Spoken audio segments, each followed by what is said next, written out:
ওয়াজ হয়ে গেল, আলোচনা তো বহুত হয়ে গেল। বলবেন হুজুর হেদায়েত আছে, হেদায়েত তো আমার নাই, হেদায়েতের একমাত্র মালিক আল্লাহ।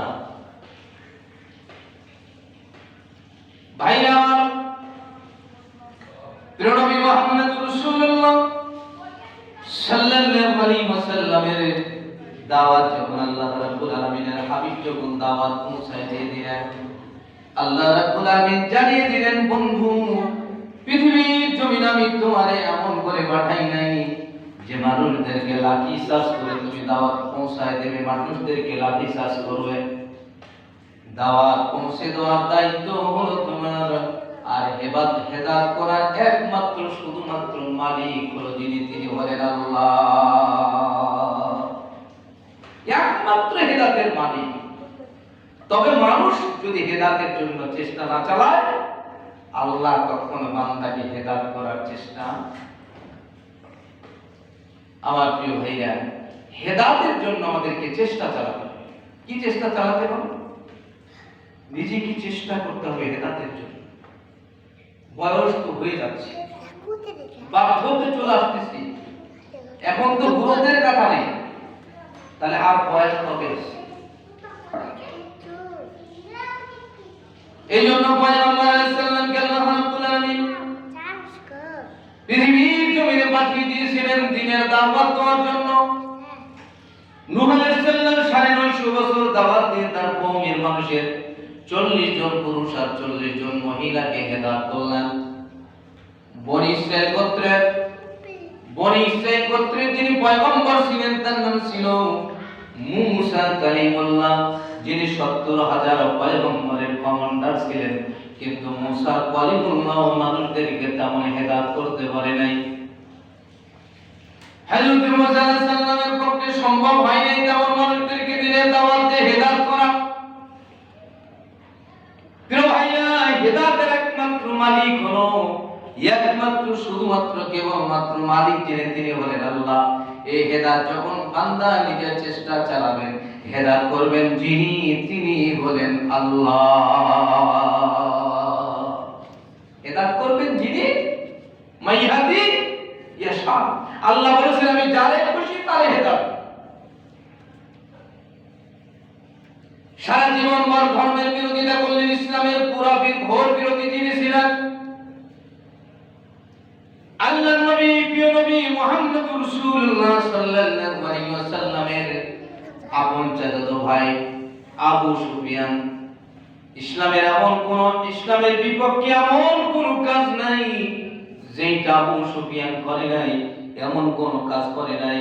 ইসলামকে ধ্বংস করতে গিয়ে এমন কোন কাজ নাই যে কাজ আবু সুফিয়ান করে নাই। আবু জেহেলের চাইতে বেশি শক্তিশালী, বেশি ক্ষমতাশালী মানুষ যিনি ছিলেন, তিনি হলেন আবু সুফিয়ান। কিন্তু ইনি ছিলেন তেলতেলা বান্দা, ধরা দিতেন না। আমার ভাইরা, পরিশেষে ইসলাম কবুল করে জান্নাতের মেহমান হয়ে গেল, আর আবু জেহেলের ভাগ্যে হেদায়েত নসিব হয় নাই।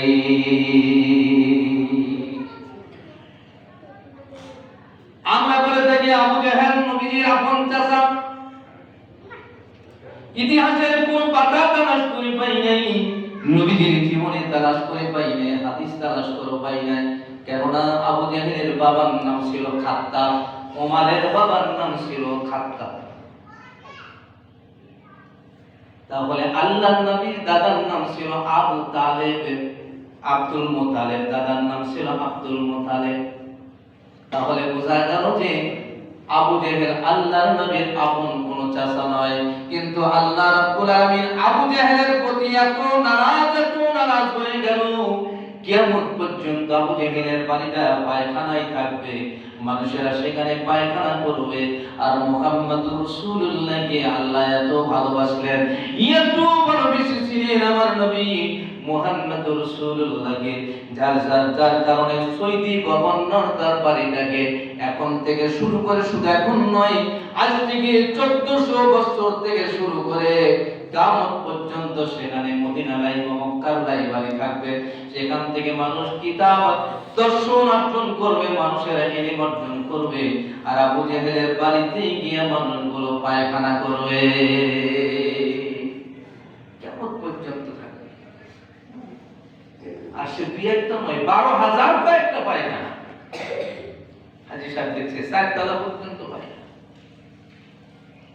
আবু জেহেলের একমাত্র আল্লাহর দ্বীনের বিরোধিতা করার জন্য। 3 তলা থেকে নাম আমার ভাই, তারপরে দেখি গাড়ি পার করছে, আমি ভয় লাগে। প্রিয় ভাই আমার, আল্লাহ রাব্বুল আলামিন বলেছেন আমার দ্বীনের বিরোধিতা যারা করে আমি আল্লাহ রাব্বুল আলামিন তাদেরকে দুনিয়ার জমিনে রাস্তে নাবুদ করে দিই। তাদের দুনিয়ার জমিনে নাম তো থাকে না, তাদের নাম পর্যন্ত পৃথিবীর কোনো মানুষ নেয় না। এমন কোন ধর্মের মানুষ নেই সন্তানের নাম আবু জেহেল রাখছে, এমন কোন ধর্মের মানুষ নাই সন্তানের নাম রাখছে কারণ, এমন কোন ধর্মের মানুষ নাই সন্তানের নাম রাখছে আবু জেহেল। আমার ভাইরা, এবার নমরুদের নাম রাখে নাই, ফেরাউনের নাম রাখে নাই। হিন্দুদেরকেও যদি জিজ্ঞেস করা হয় ভাই তুমি কেন ফেরাউনের নাম রাখো নাই, বলে না না হুজুর সব নাম সহ্য করা যায়, ফেরাউনের নামটা আল্লাহর কাছে কবুল নয়, সুতরাং ফেরাউনের নাম সন্তানের নাম রাখা যায় না। এত ঘৃণিত ব্যক্তি, কারণ 2 বিঘা জমির মালিক ছিল না। তাফসীরের কিতাবের মধ্যে লেখে 1,65,000 বিঘা জমির মালিক, 1,65,000 বিঘা জমির মালিক। সোনা দানা হীরা মানিক মুক্তার তার অভাব ছিল না। তামাম পৃথিবীর জমিনের বালির মধ্যে যেটা দূর থেকে চিকচিক করে ওটা তো কারণেরই সম্পদ। আল্লাহ বলেছেন কিয়ামত পর্যন্ত কেউ বসাইতে পারবে না, আমি রব্বুল আলামিন তারে ধ্বংস করে দিয়েছি, তার উপরে গজব এসেছে, আযাব দিয়েছে আল্লাহ রব্বুল আলামিন। কিয়ামত পর্যন্ত চেষ্টা করলে মানুষ ওইটা বসাইতে পারবে না। আর কারণের নাম পৃথিবীর কোনো মানুষ রাখবে না। যদি আপনি একটু কি গুণদা করেন মানুষ বলে কারণ, লোকটা কারণ কি গুণদা করলেই বলে না। আমার ভাইরা, আল্লাহ রাব্বুল আলামিন এই 1,65,000 বিঘা জমিকে আল্লাহ পাক কবুল করলেন না। মুসা আলাইহিস সালাম দ্বীনের দাওয়াত দিলেন, পয়গম্বর মুসা আলাইহিস সালামকে বললেন মুসা রে কোন আল্লাহর দাওয়াত দাও। মুসা বললেন তুমি বলে দাও লা ইলাহা ইল্লাল্লাহ মুসা কলিমুল্লাহ। উনি বললেন মুসা রে যদি পড়ে নি তাহলে কি হবে, বলে আল্লাহর দ্বীন আল্লাহর বিধান যদি মানো সঙ্গে সঙ্গে তোমাকে যাকাত দিতে হবে। এবার কারণ ব্যক্তি বললেন মুসা সব মেনে নেওয়া যেতে পারে কিন্তু যাকাত দিতে পারবো না, মালের যাকাত। আজকে বাংলার জমিনে যদি সঠিকভাবে যদি যাকাত আদায় হয় এদেশে ফকির থাকবে না, ভিক্ষুক খুঁজে পাওয়া যাবে। ওমরের খিলাফতের জিন্দেগিতে, হযরত ওমরের খিলাফতের জিন্দেগিতে একজন মুসাফির টেকার ব্যাগ নিয়ে ঘুরতেছে। হঠাৎ করে একজন মুসাফির, ওই মুসাফির একজন আগন্তুক মানুষের সঙ্গে সাক্ষাৎ হয়ে গেল একই গাছের নিকটে। দুজনের চেহারা উস্কো চেহারা, দুজনকে দেখে মুসাফির মনে হয়। এবার ব্যক্তি বললেন ভাই তোমার বাড়ি কোথায়, বলে আমার বাড়িটা মদিনার এরিয়ার ভিতরে। চেহারা কেন তোমার উস্কো দেখতে পাই? ডাকতে বললেন ভাই আজকে 7টা দিন হলো আমার খাওয়া নাই দাওয়া নাই, আমার কোনো ঘুম নাই, আমি শুধু ইবাদত করি আর ঘুরে বেড়াই এলাকার মাঝে। আমি তালাশ করতেছিলাম কে যাকাতের টাকা নিবে, তবে সবে মাত্র তোমারে তালাশ করে পাইছি ভাই। তোমারে দেখে মনে হচ্ছে তুমি গরিব মানুষ, আমার যাকাতের টাকাটা তোমার হাতে আমি তুলে দিয়া আমি আমার আল্লাহর বিধান থেকে আমি মুক্ত হতে চাই। ওই মুসাফির ডাকতে বলতেছে ভাই আমি 1 মাস হলে এরকম মানুষ তালাশ করতেছিলাম, আমি আমার টাকাটা তোমার হাতে তুলে দিতে চাই, সুতরাং আমার যাকাতটা তুমি নাও। আমার ভাইরা, আজকে যদি আমাদের দেশে আমরা মুসলিম কান্ট্রি, ইসলামিক কান্ট্রি, ভাইরা আমার যে কথা বলতেছিলাম হযরত মুসা আলাইহিস সালামের বিপক্ষে একজন মহিলা মহিলাকে ঠিক করার পরে ময়দানের ভিতরে হাজার হাজার লাখ লাখ জনতারে ডাকা হলো। পয়গম্বর মুসা আলাইহিস সালামের সাথে ওই মহিলাকে ডাকতে বললেন, মহিলা তুমি বলবা আমার গর্ভের যে সন্তান এটা মুসা আলাইহিস সালামের দৌরসের সন্তান। আল্লাহর বান্দার মন ছেড়িয়ে যাওয়া হলো। পয়গম্বর মুসা আলাইহিস সালাম ডাকতে বললেন, ও আল্লাহর বান্দা তুমি বলো তো দেখি আমার সঙ্গে জীবনে তোমার কোনোদিন সাক্ষাৎ হয়েছে কিনা। আল্লাহ রাব্বুল আলামিন কিয়ামতের ময়দানে বান্দাদের জবান বন্ধ করে দিলেন। আল্লাহ রাব্বুল আলামিন বলেছেন কিয়ামতের ময়দানে আমি আল্লাহর বান্দাদের জবান বন্ধ করে দেব। আল ইয়াউমা নাখতিমু আলা আফওয়াহিহিম, আল্লাহ বলেছেন বান্দার জবানটা বন্ধ হয়ে যাবে। যেমন কষ্টে পারলে বান্দার মুখে কোনো কথা বলতে পারে না, অথবা সুপার বুলাখা যদি 1 মিনিট অথবা হাফ মিনিট যদি ধরে রাখেন আপনার আঙ্গুল না কাটলে যেমন খোলা যাবে না। আল্লাহ রাব্বুল আলামিন বলেন এর চাইতে শক্তিশালী আমি আল্লাহ রাব্বুল আলামিন তোমার জবানটারে বন্ধ করে দিয়ে দিব। অতুকাল্লিমুনা আইদিহিম, তোমার হাত তোমার বিপক্ষে সাক্ষী দিবে। অতাশাহাদু আরজুলুহুম, আল্লাহ বললেন তোমার অঙ্গ প্রত্যঙ্গ তোমার বিপক্ষে সাক্ষী দিবে। আল্লাহ রাব্বুল আলামিনের দরবারে বান্দা বলবে আল্লাহ ও আল্লাহ আমার অঙ্গ প্রত্যঙ্গগুলি আমার বিপক্ষে চলে গেল, যার জন্য তো প্রচেষ্টা চালায়া ডাক্তারের চিকিৎসা নিলাম আর সব আমার বিপক্ষে চলে গেল। সূরা ইয়াসিনের আয়াত নম্বর 62। কিয়ামতের ময়দানে বলবেন আল্লাহ জবান বন্ধ করে দিবেন, মানুষের জবান থাকবে না। মানুষের জবানে মিথ্যা কথা বলবে, দুনিয়াতে মিথ্যা কথা বলার অভ্যাস কিয়ামতের ময়দানে করবে। বলবেন হুজুর আপনারা আমরা খুব ভালো, আমরা খুব ভালো। ভাই আমার থেকে বলতেছিলাম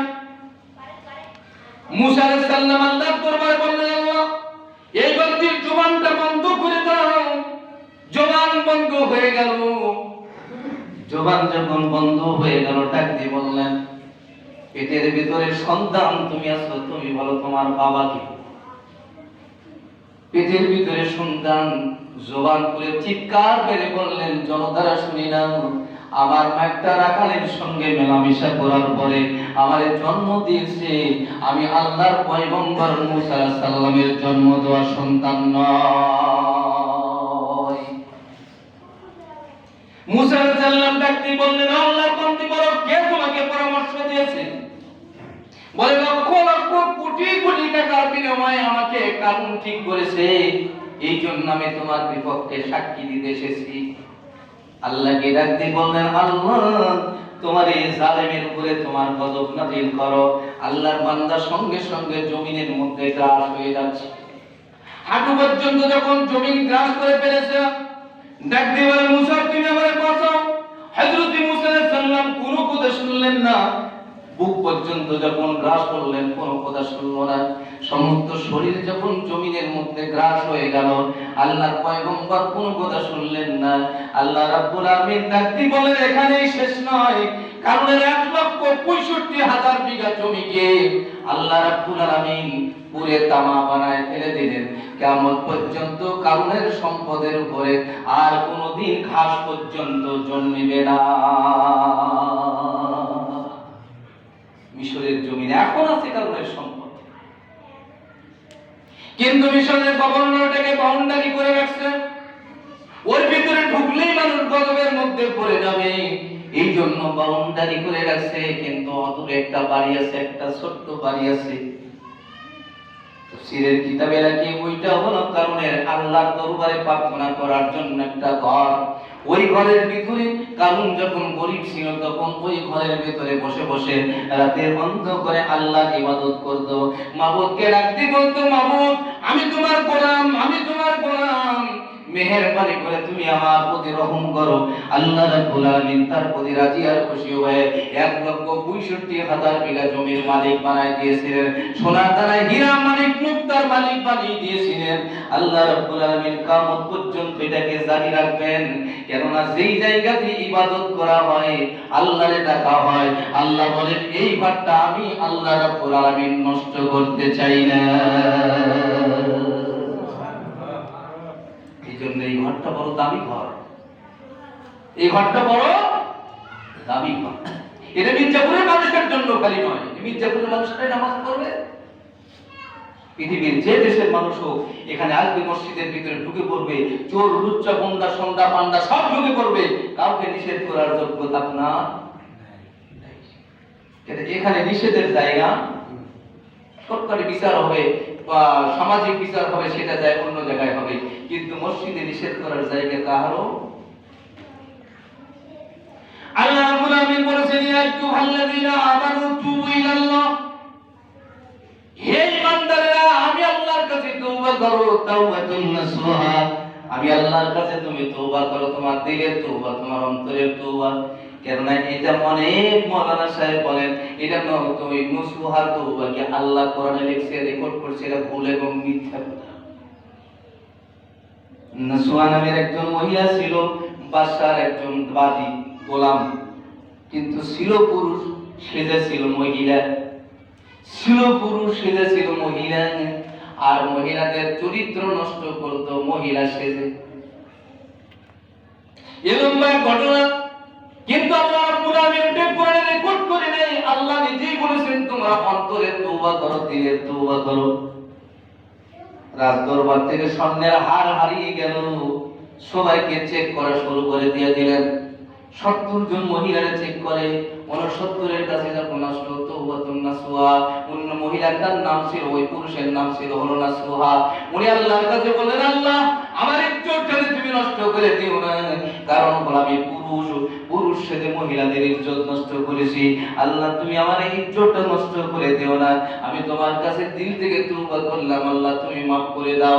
আল্লাহ ওর তওবা কবুল করে নিয়া 69-68 তে যখন চলে আসলো, হঠাৎ করে কে যেন উপর থেকে একটা স্বর্ণের হার ফেলায় দিয়ে দিলেন।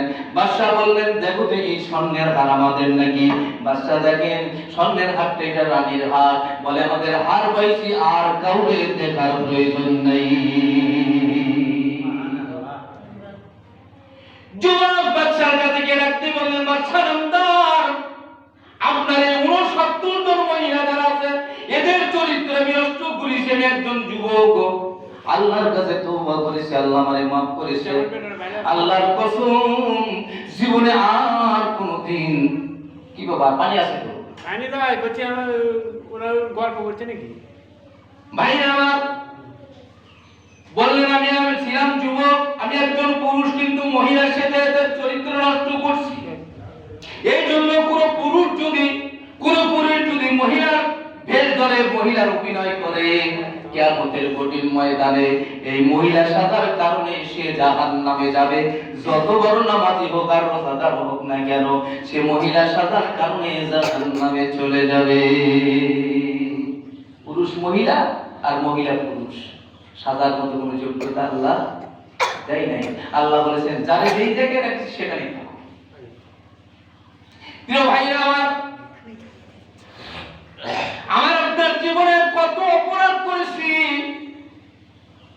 একটু চিন্তা করে দেখি। হযরতে হাসান বসরি রাহমাতুল্লাহি আলাইহি একদিন রাস্তাতে চলে যাচ্ছেন, এমন সময় দেখে একজন মক্কর মদ খাওয়ার পরে, এত মদ খাইছে, মদ খাওয়ার পরে অজ্ঞান হয়ে জমিনের মধ্যে পড়ে আছে, মুখ থেকে লালা বের হয়ে চলে যাচ্ছে। হাসান বসরি রাহমাতুল্লাহি আলাইহি চেহারার দিকে তাকায় দেখেন এই মানুষটা জান্নাতি মানুষ, এত সুন্দর মানুষ এসেছে